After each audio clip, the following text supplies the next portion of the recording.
Welcome everyone, this is तरुण अलावत और आज हम फिर से पढ़ने जा रहे हैं वेक्टर्स यानी कि मोशन इन 2 डायमेंशन। हम पढ़ रहे हैं chapter number 4 of class 11th physics. Last lecture में हमने डिस्कस किया था representation of a vector in Cartesian coordinate system, और हमने जाना था कि हम दो वेक्टर्स को मल्टीप्लाई या सब्ट्रैक्ट हम कैसे कर सकते हैं, और हम यूनिट वेक्टर कैसे निकाल सकते हैं ऑफ अ रिजल्टेंट, है ना। ये सब चीज़ हमने डिस्कस करी थी। आज हम बात करने जा रहे हैं मल्टीप्लिकेशन ऑफ 2 वेक्टर्स।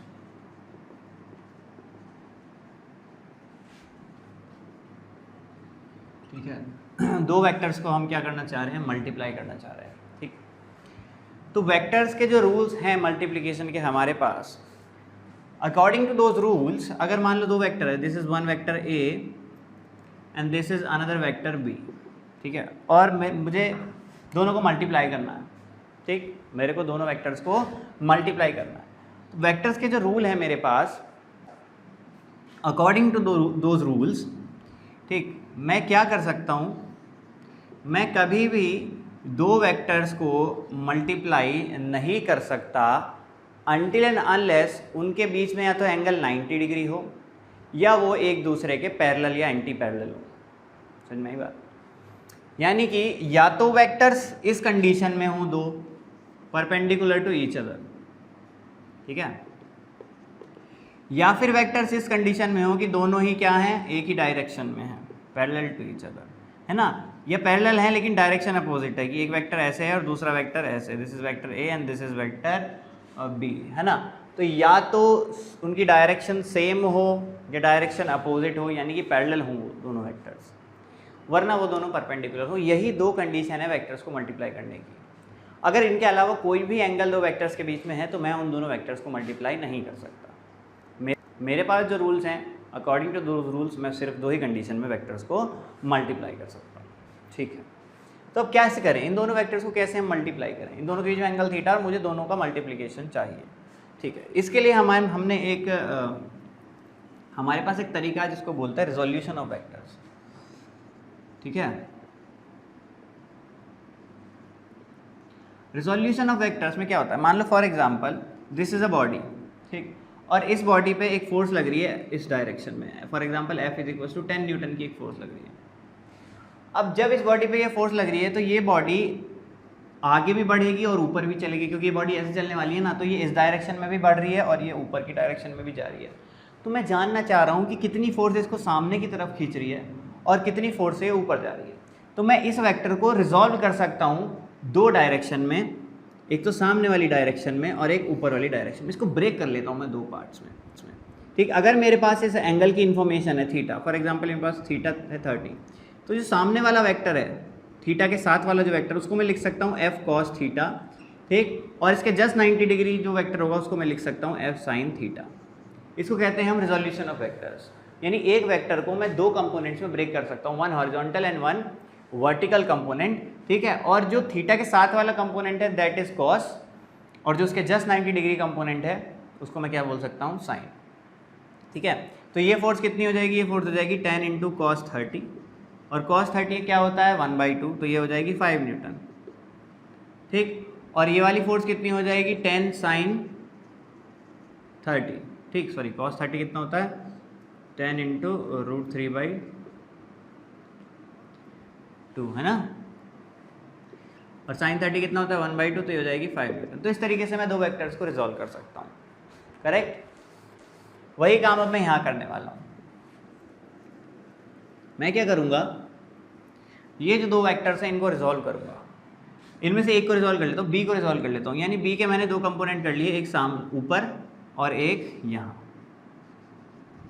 ठीक, इस कंपोनेंट को मैं बोल सकता हूँ b cos थीटा, ये वेक्टर कौन सा है b cos थीटा, और इस वेक्टर को मैं बोल सकता हूँ b sin थीटा। इसका मैग्नीट्यूड क्या होगा b sin थीटा, और इसका मैग्नीट्यूड क्या होगा b cos थीटा। ठीक, तो मैंने दो तरीके से रिजॉल्व कर लिया। अब मैं इन दोनों वेक्टर a को b cos थीटा के साथ मल्टीप्लाई कर सकता हूँ कि नहीं, क्योंकि दोनों की डायरेक्शन सेम है, और मैं a को b sin थीटा के साथ भी मल्टीप्लाई कर सकता हूँ। तो मैं अलग अलग तरीके से इन वेक्टर्स को मल्टीप्लाई कर सकता हूँ। यानी कि मैं क्या करने वाला हूँ, या तो मैं a को b cos थीटा के साथ मल्टीप्लाई कर सकता हूँ, ठीक है, या फिर मैं ए को बी साइन थीटा के साथ मल्टीप्लाई कर सकता हूँ। सही बात है कि नहीं? दोनों के डायरेक्शन सेम है। यहाँ ए के और बी साइन थीटा क्या है? आपस में परपेंडिकुलर हैं। कर सकता हूँ कि नहीं कर सकता? अच्छा, जब हम परपेंडिकुलर वेक्टर्स को मल्टीप्लाई करते हैं तो ऐसा जो प्रोडक्ट आता है उन दो वेक्टर्स का, उसको हम बोलते हैं क्रॉस प्रोडक्ट। इसको मैं ऐसे लिख सकता हूँ ए क्रॉस बी। समझ में आई बात? और जब हम पैरेलल जो सेम डायरेक्शन के वेक्टर हो या फिर अपोजिट डायरेक्शन के वेक्टर हो, है ना, थीटा 180 हो या 180 डिग्री हो उनके बीच में, उस तरीके के मल्टीप्लिकेशन को हम बोलते हैं डॉट प्रोडक्ट। यानी इसको मैं ऐसे लिख सकता हूँ ए डॉट बी। यानी दो वेक्टर्स थे, मैंने उन दोनों का डॉट प्रोडक्ट किया, तो मैंने क्या किया, एक वेक्टर कंप्लीट लिया और दूसरे वेक्टर का उसी के साथ जो कंपोनेंट है वो लिया। ठीक, और अगर मैं दो वेक्टर्स का क्रॉस प्रोडक्ट कर रहा हूं तो मैंने एक वेक्टर तो पूरा लिया और जो दूसरा वेक्टर है उसका वर्टिकल कंपोनेंट लिया। ये मतलब है इन दोनों बातों का।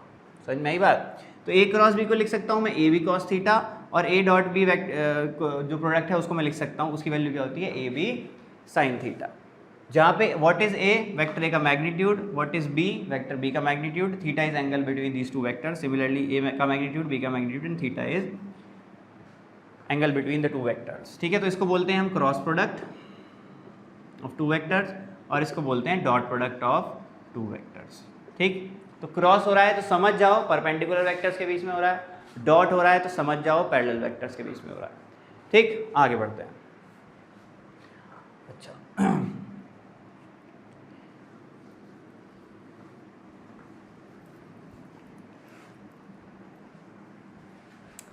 चलिए अब पहले डॉट प्रोडक्ट के बारे में बात करते हैं थोड़ा सा। ठीक ठीक, ये एक्स एक्सिस है, ये Z axis and this is Y axis. Unit vectors बनाते हैं, ये I cap, this is J cap and this is K cap, है ना, पढ़ लिया हमने।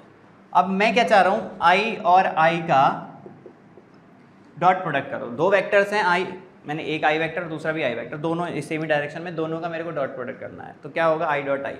आई डॉट आई की वैल्यू क्या होगी, आई का मैग्नीट्यूड कितना है 1, दूसरे आई का मैग्नीट्यूड भी कितना है 1, कॉस थीटा क्या है इन दोनों के बीच में एंगल, इन दोनों के एंगल के बीच में एंगल कितना है 0, कॉस 0 क्या होता है 1, तो आंसर आया 1, है ना।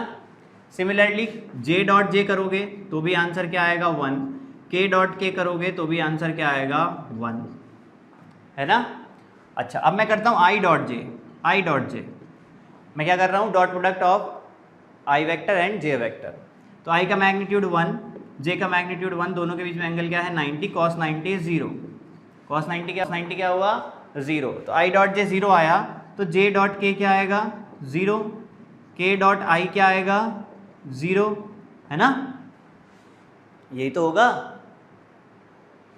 भाई, जब तुम अपोजिट वाले मल्टीप्लाई करोगे हमेशा एंगल आपको 90 मिलना है। सही बात है कि नहीं? तो बाकी सब क्या आ जाएगा 0। तो हमेशा आई डॉट आई का आई और आई का डॉट प्रोडक्ट क्या होगा, की वैल्यू आएगी 1, जे डॉट जे की वैल्यू 1 आएगी, के डॉट के की 1 आएगी। लेकिन अगर इनके जो जो अलग अलग वेक्टर्स हैं उनका अगर आपने डॉट प्रोडक्ट किया तो उसका आंसर क्या आएगा 0। ठीक, ओके। अच्छा, तो अब आगे बढ़ते हैं, एक सवाल करते हैं इसी के ऊपर। मान लो मेरे पास दो वेक्टर है, वेक्टर ए हमको गिवन है कार्टेशियन कोऑर्डिनेट फॉर्म में 3i + 2j + 4k and another vector b is equals to 2i + 4j - k, है ना। दो वेक्टर्स गिवन है और आपसे बोला है कि a डॉट b निकालो, a डॉट b निकालो। ठीक है, तो सिंपल मल्टीप्लाई करेंगे, है ना, 3i और +2j एंड +4k। इसका मैं डॉट प्रोडक्ट करने वाला हूँ किसके साथ, 2i + 4j - k। इसको करने का तरीका क्या है, देखो सिंपल में मल्टीप्लाई करता हूँ। पहले 3i का 2i के साथ करूँगा, फिर 3i का 4j के साथ करूँगा, फिर 3i का -k के साथ करूँगा, फिर 2j का 2i के साथ करूँगा, 2j का 4j के साथ करूँगा, 2j का -k के साथ करूँगा, फिर 4k का 2i के साथ, 4k का 4j के साथ, 4k का -k के साथ। ऐसी तो करते हैं सिंपल मल्टीप्लिकेशन। अब आप गौर से देखो, जब भी मैं अपोजिट वेक्टर्स को मल्टीप्लाई करूँगा, मतलब अपोजिट के अलग अलग वेक्टर्स को मल्टीप्लाई करूँगा जो सेम नहीं है, जैसे जब j का i के साथ करूँगा या j का k के साथ करूँगा, तो ये टर्म्स क्या आ जाएंगी 0, तो आंसर क्या देंगे 0। तो यानी कि अलग अलग वेक्टर्स को मल्टीप्लाई करूंगा, उनका आंसर आना है 0। तो अब सेम वेक्टर्स की बात कर लेते हैं। मैं 3i का 2i के साथ करूंगा तो 3 2 जा क्या हो गया 6, और i की वैल्यू कितनी होगी 1, तो ये तो 6 रह गया। फिर 3i का 4j के साथ 0 आएगा, 3i का -k के साथ 0 आएगा, इस वजह से, है ना। फिर 2j का 2i के साथ 0 आएगा, लेकिन 2j का 4j के साथ हो सकता है, तो 2 4 जा 8, और j की वैल्यू क्या हो गई 1, j और j का मल्टीप्लिकेशन क्या हो गया 1, तो 4 2 जा 8। ठीक, सिमिलरली 4k का मैं 2i के साथ करूँगा 0 आएगा, 4k का 4j के साथ करूँगा 0 आएगा, लेकिन 4k का -k के साथ करूँगा तो कितना आएगा 4 इंटू -1 कितना आ गया -4, और k की मल्टीप्लिकेशन क्या आ जाएगी 1। तो आंसर क्या आया मेरे पास 6 + 4 = 10। ठीक, कितना आया 10, करेक्ट। तो इस तरीके से अब देखो शॉर्ट फॉर्म, यानी कि आपको करना क्या है, कुल मिला के इसकी मल्टीप्लाई इससे कर दो, इसकी मल्टीप्लाई इससे कर दो, और इसकी मल्टीप्लाई इससे कर दो। ठीक, सिर्फ मैग्नीट्यूड्स की 3 2 जा 6 प्लस 4 2 जा 8 प्लस 4 इंटू -1। सिंपल तरीका डॉट प्रोडक्ट करने का। ठीक है, अच्छा और सवाल कर लेते हैं, चलो।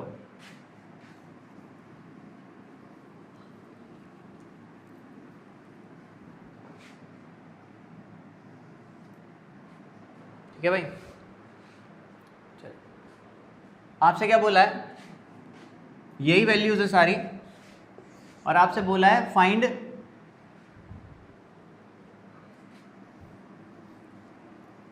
Angle between these two vectors, find angle between these two vectors. इन दोनों के बीच में एंगल बताओ साहब, कोई दिक्कत नहीं है, बता देंगे। हमारे पास formula a dot B is equals to a का मैग्नीट्यूड इंटू बी का magnitude into cos theta.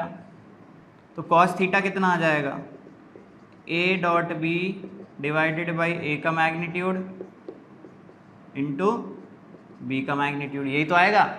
a dot B की वैल्यू अभी अभी निकाली थी मैंने, कितनी आई थी 10 आई थी। a का मैग्नीट्यूड निकाल लो, a का मैग्नीट्यूड कितना आएगा भाई, a का मैग्नीट्यूड कितना आएगा √3 का स्क्वायर प्लस 2 का स्क्वायर और प्लस 4 का स्क्वायर, है ना। तो ये कितना हो गया 9 + 4 + 16, ठीक, तो 29 आ गया, √29, है ना। सिमिलरली बी का भी मैग्नीट्यूड निकाल लो, बी का मैग्नीट्यूड कितना आएगा √2 का स्क्वायर प्लस 4 का स्क्वायर प्लस -1 का स्क्वायर,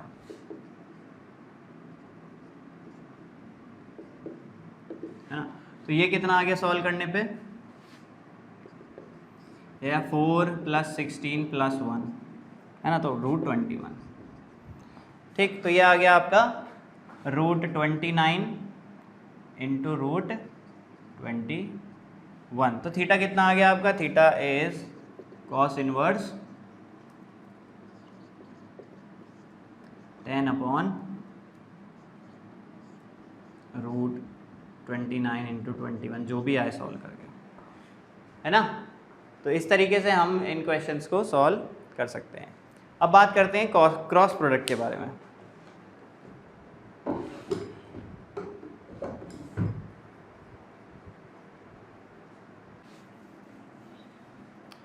ठीक, अब बात करते हैं क्रॉस प्रोडक्ट। चलिए क्रॉस प्रोडक्ट,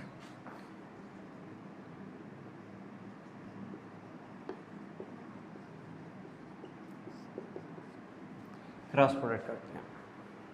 फिर से वैल्यू सेलेक्ट कर लेते हैं। मान लो a vector is something 2i + 2j - 4k and b is equals to i + j - 2k, है ना।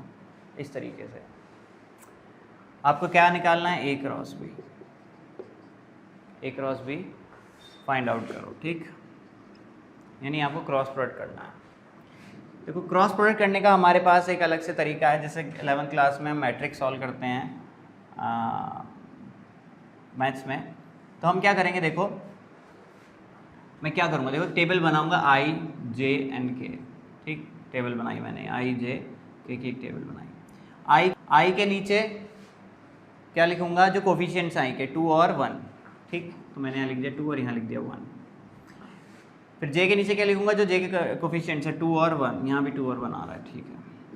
और के नीचे के कोफिशिएंट्स -4 और -2, -4 और -2, ठीक। अच्छा, क्या होता है जब हम डॉट प्रोडक्ट करते हैं दो वेक्टर्स का, तो हमको जो क्वांटिटी मिलती है वो एक नंबर मिलता है, यानी कि एक वैल्यू मिलती है which is a scalar quantity, है ना। अभी मैंने करा भी था, जब ए डॉट भी निकाला तो आंसर 10 आ रहा था, it is a scalar quantity. लेकिन जब हम क्रॉस प्रोडक्ट करते हैं तो जो आंसर मिलता है that is a vector quantity, ठीक। वो क्या होती है, एक वेक्टर क्वांटिटी होती है, ठीक है भाई।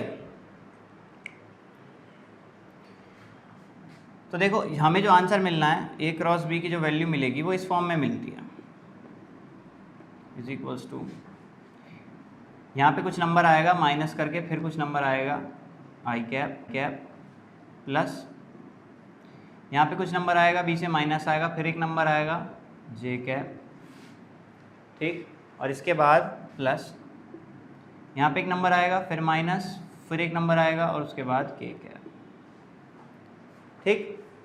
इस फॉर्म में हम आंसर निकालेंगे। अब यहाँ पे क्या नंबर आएगा, देखो अभी हम i की वैल्यू निकालने जा रहे हैं, तो क्या करेंगे, i के नीचे की जो टर्म्स हैं उनको छोड़ दो, j और k की देखो, इनमें क्रॉस मल्टीप्लाई करो, 2 की -2 के साथ और 1 की -4 के साथ। तो 2 इंटू -2 क्या आया, -4, और -4 इंटू 1 क्या आया, -4, ये वैल्यूज़ यहाँ पे। अब हम j वाले कॉलम में आए, ठीक है, j की क्या वैल्यू है वो हमको फाइंड आउट करनी है। तो अब आप क्या करो, j के नीचे वालों को छोड़ो, बाकी दो को देखो। अब आप क्या करो, एक काम और करना है यहाँ पे आपको, ये जो वैल्यूज़ हैं इनकी पिक्चर आगे क्रिएट कर लो, यानी ये कॉपी आगे बना लो, 2 और 1 मैंने आगे लिख लिया, i वाले जो थे।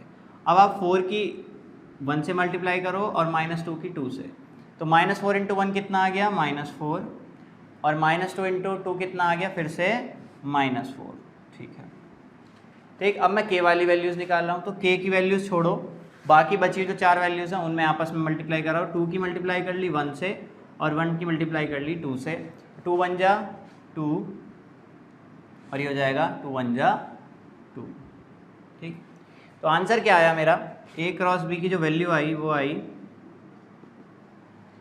कितनी आई, देखो -4 + 4, ओफो, -4 + 4, 0, यहाँ पे भी 0 और यहाँ पे भी 0, ये तो वेक्टर ही 0 हो गया, यानी मेरे को वैल्यूज़ चेंज करनी पड़ेगी इनका, यानी हाँ, ये पैरेलल वेक्टर्स ले लिए मैंने। रुक जाओ, चेंज करते हैं इसको, दीज आर पैरेलल वेक्टर्स, इसको लेता हूँ 3i एंड दिस इज, इसको ले लिया ये पहले। चलो अब आंसर आ ही रहा है, तो चलो इसी को सॉल्व करा के दिखा देता हूँ तुमको। तो आंसर हमें क्या देखने को मिल रहा है, 0 आ रहा है, सब जगह 0 आ रहा है, ठीक है। a क्रॉस b 0 आ गया, वेक्टर मिला ही नहीं, ठीक। इसका मतलब क्या है, देखो चलो एक एडवांस बात यहाँ पे आ गई पहले ही, जो नहीं आनी चाहिए थी अभी, ठीक है। क्या मतलब है इस बात का, देखो दो वेक्टर्स का क्रॉस प्रोडक्ट 0 आ रहा है, ठीक है। अगर दो वेक्टर्स का क्रॉस प्रोडक्ट 0 आ रहा है, मतलब कि जो दूसरा वाला वेक्टर है, जो b लेता हूँ मैं, है ना, ये b वेक्टर तो ले रहा हूँ, इसका इधर कोई कंपोनेंट है ही नहीं, यही तो मतलब है, तभी तो 0 आया, तो आया। इसका मतलब क्या है कि ये b वेक्टर पूरा का पूरा इसके पैरेलल ही है, तभी उधर कोई कंपोनेंट नहीं है इसका, समझ में आई बात। तो अगर क्रॉस प्रोडक्ट दो वेक्टर्स का 0 आ जाए, इसका मतलब वो दो वेक्टर्स पैरेलल हैं, क्योंकि पैरेलल वेक्टर्स का डॉट प्रोडक्ट होता है, क्रॉस नहीं होता कभी भी, क्रॉस परपेंडिकुलर वेक्टर्स का होता है, ठीक है। तो परपेंडिकुलरली कोई कंपोनेंट मौजूद ही नहीं है दूसरे वाले वेक्टर का, इसका मतलब ये है। तो क्रॉस प्रोडक्ट 0 आने का मतलब है ये वेक्टर्स पैरेलल, इनका डॉट ही हो सकता है, क्रॉस नहीं हो सकता, ठीक है। तो ये पैरेलल वेक्टर्स हैं। अच्छा, तो चलो मैं वैल्यूज थोड़ी सी चेंज कर देता हूँ, आंसर तो दिखाना ही है आपको निकाल के।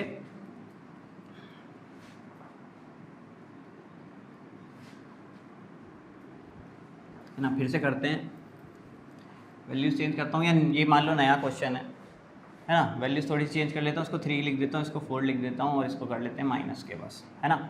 चलो टेबल बनाते हैं, i 2 और 3, j कितना हो गया 2 और 4, k कितना हो गया -4 और -1, ठीक।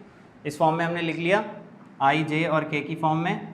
पहले मैं क्या करूँगा, जब आई की वैल्यू निकालूंगा आई के नीचे वाले छोड़ दूंगा, 2 की इससे मल्टीप्लाई करी 4 की इससे, तो 2 इंटू -1 कितना आया -2 और 4 इंटू -4 कितना आया -16, तो मैंने यहाँ लिख दिया -16। ठीक, उसके बाद बात करते हैं जे की वैल्यू निकालनी है। तो जे की वैल्यू जब हम निकालेंगे तो जे के नीचे की छोड़ दो टेबल, और इन ये वाले जो नंबर्स इनकी कॉपी आगे बनाओ 2 और 3। -4 की 3 से मल्टीप्लाई करी कितना आ गया -12, और -1 की 2 से मल्टीप्लाई करी कितना आ गया -2। ठीक, अच्छा आगे बढ़ते हैं, के की वैल्यू निकालने वाले हैं अब हम। तो के नीचे के जो भी टर्म्स है छोड़ दो, जो भी आपके पास नंबर्स हैं इधर आ जाओ। 2 की 4 से मल्टीप्लाई करी और 3 की 2 से, 2 4 जा 8 और 3 2 जा 6। तो कुल मिला के आके सॉल्व कर लेते हैं। -2 + 16 कितना आया -14 आई कैप, प्लस -12 + 2 कितना आया -10 जे कैप। ठीक, और 8 - 6 कितना आया +2 के कैप। तो दिस इज़ अ वेक्टर, तो ए क्रॉस भी क्या है, एक वेक्टर है। ठीक है, तो इस तरीके से हम क्या करते हैं, क्रॉस प्रोडक्ट के क्वेश्चंस को सॉल्व कर लेते हैं, है ना। जो चीज़ मुझे पढ़ानी भी नहीं थी वो भी इस क्वेश्चन इसमें हो गई है हमारी। ठीक है, कि अगर क्रॉस प्रोडक्ट दो वेक्टर्स का 0 आ रहा है, इसका मतलब वो दो वेक्टर्स पैरेलल हैं। ठीक है, क्योंकि पैरेलल वेक्टर्स का कभी भी क्रॉस नहीं हो सकता। उल्टा परपेंडिकुलर वेक्टर्स का कभी डॉट नहीं हो सकता। अगर आप परपेंडिकुलर वेक्टर्स का डॉट प्रोडक्ट करने जाएंगे तो वो क्या आएगा, 0 आएगा, क्योंकि उनमें कभी भी डॉट हो ही नहीं सकता, क्योंकि वो परपेंडिकुलर, उनका सिर्फ क्रॉस हो सकता है। राइट, ओके, चलो एक सवाल करा देता हूँ ऐसा ही।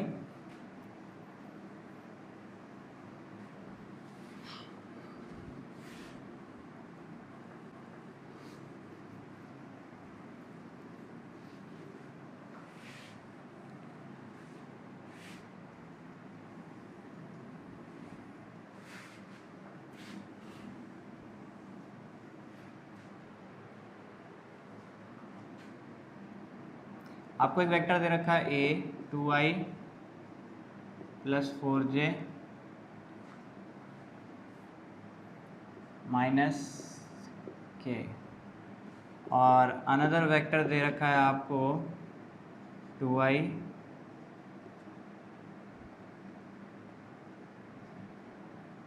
+ 8j -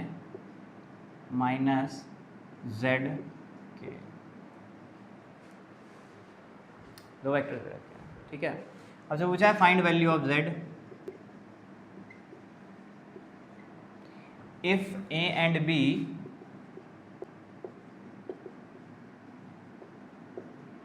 are perpendicular to each other.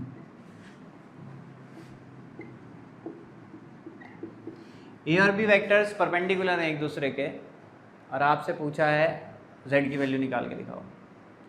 देखो मैंने अभी भी बताया परपेंडिकुलर वेक्टर्स का क्या नहीं हो सकता, डॉट नहीं हो सकता। अगर डॉट करने जाओगे तो आंसर क्या होगा, 0। तो बहुत सिंपल है, दोनों का डॉट करो और आंसर किसके बराबर रख दो, 0 के। भाई परपेंडिकुलर वेक्टर्स का क्या हो सकता है, क्रॉस। क्या नहीं हो सकता, डॉट नहीं हो सकता। डॉट नहीं हो सकता तो अगर आप करने बैठोगे तो आंसर 0 आ जाएगा। तो यही तो फंडा है, यही तो ट्रिक है। दोनों का डॉट करता हूँ, ए डॉट भी निकालता हूँ, और क्योंकि मुझे पता है उसका आंसर क्या आना है, 0 आना है। तो अब देखो 2 से 2 मल्टीप्लाई करूँगा कितना आ गया 4, 8 4 जा 32, और -1 इंटू -z कितना हो जाएगा, minus plus z is equals to 0। तो z की वैल्यू कितनी आ गई साहब, z की वैल्यू आ गई -36। आंसर आ गया हमारे पास। ठीक है, तो कितना बढ़िया सवाल था, देखो ये। ठीक, तो हमने काफ़ी कुछ पढ़ लिया है वेक्टर्स में, और बात करेंगे नेक्स्ट लेक्चर में।